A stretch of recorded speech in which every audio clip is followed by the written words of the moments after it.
दोस्तों आज की इस वीडियो में हम देखेंगे कि जो हमारे रदरफोर्ड थे उन्होंने यहाँ पर परफॉर्म किया अल्फा रे एक्सपेरिमेंट और इस अल्फा रे एक्सपेरिमेंट के बेसिस पे उन्होंने हमारा एटम का स्ट्रक्चर बताया। अब आइए उसी को समझते हैं। तो उन्होंने बताया कि there is a positively charge centre called nucleus, nearly all mass of atom resides in nucleus.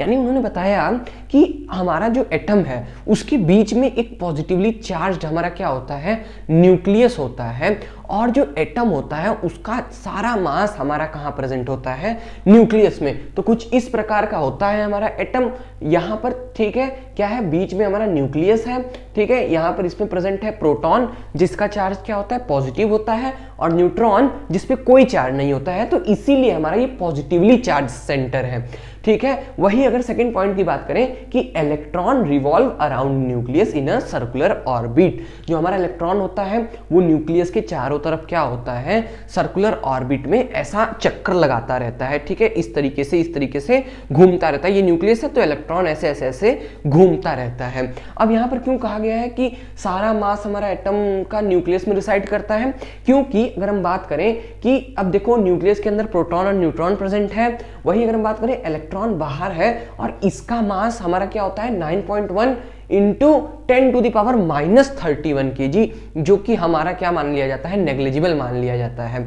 वही अब अगर बात करें तीसरा पॉइंट, तो साइज ऑफ न्यूक्लियस क्या होता है, बहुत छोटा होता है as compare to size of atom. जैसे पूरा फुटबॉल फील्ड मार लो और उसके बीच में हमारा क्या हो जाए, एक फुटबॉल हो जाए। अब देखो इनका मॉडल का कुछ ड्रॉबैक्स था।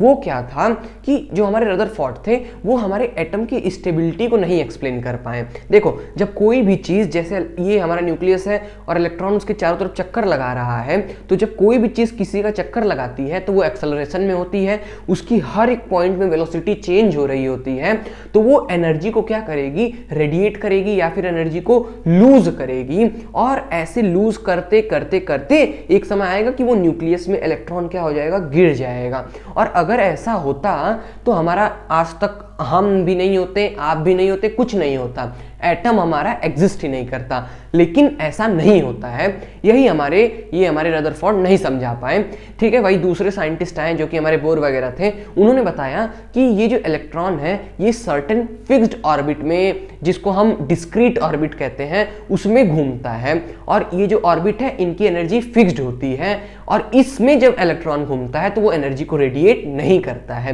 तो होप्स आपको ये चीज समझ में आए।